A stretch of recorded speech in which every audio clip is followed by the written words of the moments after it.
ఇక కరీంనగర్ జిల్లాకు సీఎం కేసీఆర్ ఇచ్చిన వాగ్దానాలు నెరవేర్చాలని కాంగ్రెస్ నేత పొన్నం ప్రభాకర్ డిమాండ్ చేశారు. అద్దంలా రోడ్లు వేస్తారని కేసీఆర్ మాయమాటలు చెప్పారని విమర్శించారు. తాను ఎంపీగా 5 ఏళ్లలో చేసిన అభివృద్ధి, కేసీఆర్ ఎంపీగా కరీంనగర్లో చేసిన అభివృద్ధికి బహిరంగ చర్చకు సిద్ధమా అని పొన్నం ప్రభాకర్ సవాల్ విసిరారు. ఆగస్టు 5, 2014 తర్వాత అధికారికంగా మళ్ళీ వస్తా ఉన్నాడు. ఇందులో జిల్లా ప్రజలు జిల్లాను అద్దం తురుకల్లాగా 7 తురుకలు చేసిన వాడు జిల్లా ప్రజలు భాగస్వాములు కావద్దని స్వచ్ఛందంగా నిరసన.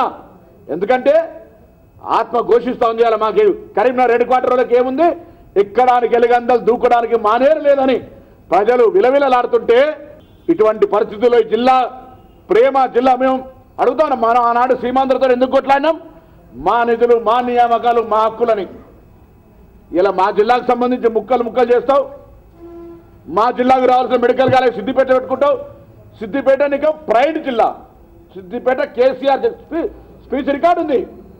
జిల్లా ప్రారంభంలో చెప్తా ఉన్నాడు, సిద్దిపేట నా జిల్లా, this is a pride to CM, pride to Siddipet అని చెప్తా ఉన్నాడు. ఏమయ్యా మరి నా చర్మం ఎక్కడ పోయిందా?